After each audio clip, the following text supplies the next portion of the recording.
Hello friends, প্রতিদিনের মতো আজকেও আমরা 40টি গুরুত্বপূর্ণ প্রশ্ন এবং উত্তর আলোচনা করব, যেগুলি তোমাদের NTPC, RRB, group D, MTS, WBP police constable, Kolkata police constable এবং অন্যান্য চাকরি পরীক্ষার জন্য খুবই হেল্পফুল হবে। তো দেখে নেওয়া যাক আজকের প্রথম প্রশ্নটি। আজকের প্রথম প্রশ্নটি হচ্ছে, নিম্নলিখিত কোনটি মূলধন প্রাপ্তির অংশ নয়? নিম্নলিখিত কোনটি মূলধন প্রাপ্তির অংশ নয়? এখানে সঠিক উত্তর হবে কর বা ট্যাক্স। নেক্সট প্রশ্ন হচ্ছে, প্রতি ইউনিট আউটপুটে মোট খরচকে কি বলা হয়? এর সঠিক উত্তর হবে গড় খরচ বলা হয়। জাতিসংঘের অষ্টম মহাসচিব কে ছিলেন? জাতিসংঘের অষ্টম মহাসচিব কে ছিলেন? সঠিক উত্তর হবে বান কি মুন। নেক্সট পরবর্তী প্রশ্ন, যেসব জীব কার্বন ডাইঅক্সাইড এবং জল থেকে খাদ্য সংগ্রহ করতে পারে, যেসব জীব কার্বন ডাইঅক্সাইড এবং জল থেকে খাদ্য সংগ্রহ করতে পারে তাদেরকে কি বলা হয়? তাদেরকে বলা হয় অটোট্রফস। নেক্সট প্রশ্ন, খিলাফত আন্দোলন কে নেতৃত্ব দিয়েছিলেন? খিলাফত আন্দোলন কে নেতৃত্ব দিয়েছিলেন? এর সঠিক উত্তর হবে মোহাম্মদ আলী এবং শওকত আলী। নেক্সট পরবর্তী প্রশ্ন, কম্পিউটারের কোনটি বৈশিষ্ট্য নয়? কম্পিউটারের কোনটি বৈশিষ্ট্য নয়? এর সঠিক উত্তর হবে ইন্টেলিজেন্ট কোশিয়েন্ট। নেক্সট পরবর্তী প্রশ্নটি দেখে নাও যে পূর্ব উপকূলের একটি প্রাচীনতম কৃত্রিম বন্দর কোনটি? পূর্ব উপকূলের একটি প্রাচীনতম কৃত্রিম বন্দর হচ্ছে চেন্নাই পোর্ট বা চেন্নাই বন্দর। নেক্সট প্রশ্ন এবং ইম্পর্টেন্ট প্রশ্ন, সত্যজিৎ রায়ের কোন চলচ্চিত্র জমিদারি জীবনধারার প্রতিফলন ঘটিয়েছে? এর সঠিক উত্তর হবে জলসাঘর। জলসাঘর। নেক্সট হচ্ছে স্যাডেস অফ স্যাফরন। স্যাডেস অফ স্যাফরন বইটি কার লেখা? এটি হচ্ছে সাভা নাকভির লেখা। নেক্সট পরবর্তী প্রশ্ন দেখে নাও যে নিউরনের কোন অংশে তথ্য প্রাপ্ত হয়? নিউরনের হচ্ছে ডেনড্রাইট অংশে তথ্য প্রাপ্ত হয়। বিশ্বের বৃহত্তম ইউরেনিয়াম খনিগুলির একটি কোনটি? তুম্মালাপল্লী খনি। নেক্সট হচ্ছে পার্মানেন্ট সেটেলমেন্ট। পার্মানেন্ট সেটেলমেন্ট অর্থাৎ চিরস্থায়ী ব্যবস্থা যাকে বলা হয় সময়, বর্ধমানের রাজা কে ছিলেন? পার্মানেন্ট সেটেলমেন্টের সময় বর্ধমানের রাজা কে ছিলেন? খুবই ইম্পর্টেন্ট প্রশ্ন। এর সঠিক উত্তর হবে তেজচাঁদ। তেজচাঁদ। নেক্সট পরবর্তী প্রশ্ন হচ্ছে, রাউরকেল্লা স্টিল প্ল্যান্টের উদ্বোধন কবে হয়েছিল? 1959 সালে হয়েছিল। রপ্তানি ও আমদানির ভারসাম্য কী নামে পরিচিত? বাণিজ্য ভারসাম্য নামে পরিচিত। দেনা ব্যাংক ও বিজয় ব্যাংক কার সাথে মিশেছে? দেনা ব্যাংক এবং বিজয় ব্যাংক এটি হচ্ছে ব্যাংক অফ বরোদার সাথে মিশেছে। নেক্সট প্রশ্ন দেখে নেব যে ফুলের ডিম্বাশয়ের ভিতরের ছোট্ট বীজ আকৃতির অংশকে কি বলা হয়? ওভালস বলা হয়, ওভালস। নেক্সট পরবর্তী প্রশ্ন, অর্থনীতিতে মূলধন সংযোজন কি দ্বারা পরিমাপ করা হয়? নেট বিনিয়োগ সমান সমান মোট বিনিয়োগ বিয়োগ অবচয়। নেক্সট পরবর্তী প্রশ্ন, আন্তর্জাতিক নৃত্য দিবস কবে পালিত হয়? 29শে এপ্রিল। 29শে এপ্রিল আন্তর্জাতিক নৃত্য দিবস পালন করা হয়। নেক্সট পরবর্তী প্রশ্নটি হচ্ছে, ভারতের প্রথম পারমাণবিক রিয়েক্টর কবে চালু হয়েছিল?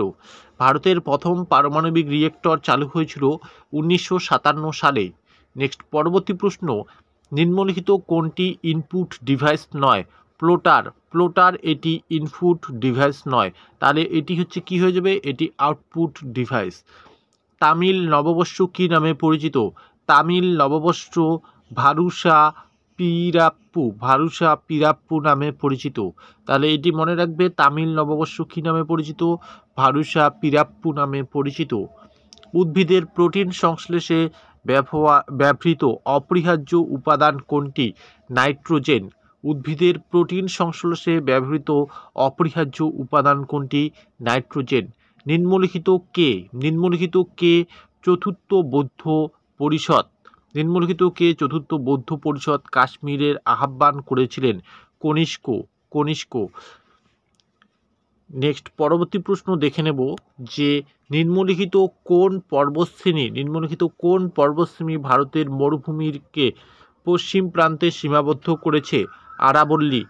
আরাবল্লী। ভারত শাসন আইন 1935 কে প্রবর্তন করেছিলেন? কি প্রবর্তন করেছিলেন? প্রাদেশিক স্বায়ত্তশাসন। প্রাদেশিক স্বায়ত্তশাসন হচ্ছে প্রবর্তন করেছিলেন। নেক্সট পরবর্তী প্রশ্ন দেখে নেব, ইন্টারনেট অ্যাক্সেস করার জন্য নিম্নলিখিত কোনটি প্রয়োজন? ইউনিক আইপি অ্যাড্রেস প্রয়োজন। খুবই ইম্পর্টেন্ট প্রশ্ন এগুলি। বিখ্যাত সাংহাই উৎসব উত্তর পূর্ব ভারতের কোন রাজ্যে বার্ষিক সাংস্কৃতিক উৎসব?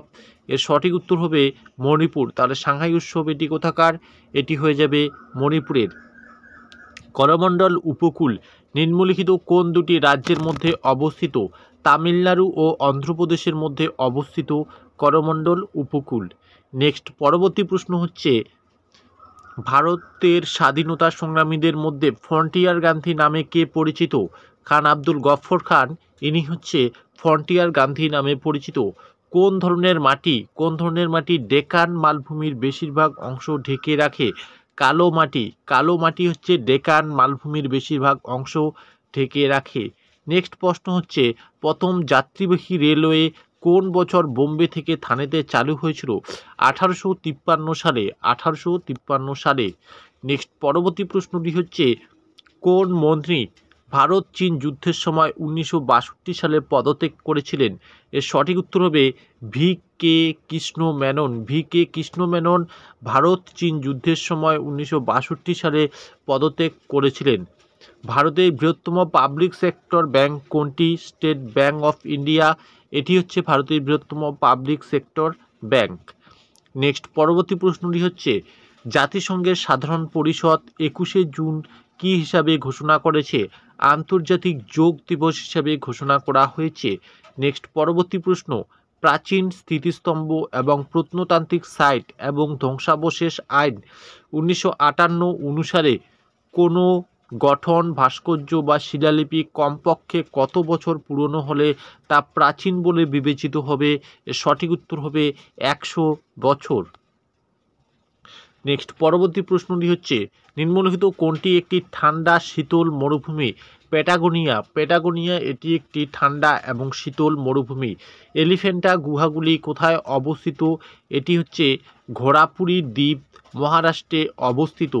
অ্যান্টিভাইরাস সফটওয়্যার নিম্নলিখিতগুলির মধ্যে কোনটি পরিচিত? নর্টন, NORTON, নর্টন এটি একটি কি অ্যান্টিভাইরাস সফটওয়্যার। নেক্সট প্রশ্ন হচ্ছে, পঙ্গল বার্ড কাউন্ট কোন রাজ্যের উদ্যোগ?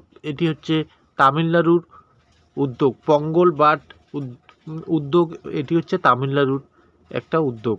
নেক্সট হচ্ছে, ভারতের পণ্য ও পরিষেবা কর GST কোন তারিখে চালু হয়? 1 জুলাই 2017 সালে ভারতে হচ্ছে GST চালু হয়। তো এই ছিল আজকে 40টি গুরুত্বপূর্ণ প্রশ্ন। নেক্সট ভিডিওতে আমরা আরও 40টি গুরুত্বপূর্ণ প্রশ্ন আলোচনা করব। ভিডিওটি তোমাদের যদি ভালো লাগে তাহলে অবশ্যই লাইক, কমেন্ট এবং শেয়ার করবে। আর চ্যানেলে নতুন হলে চ্যানেলটি সাবস্ক্রাইব করবে। ধন্যবাদ।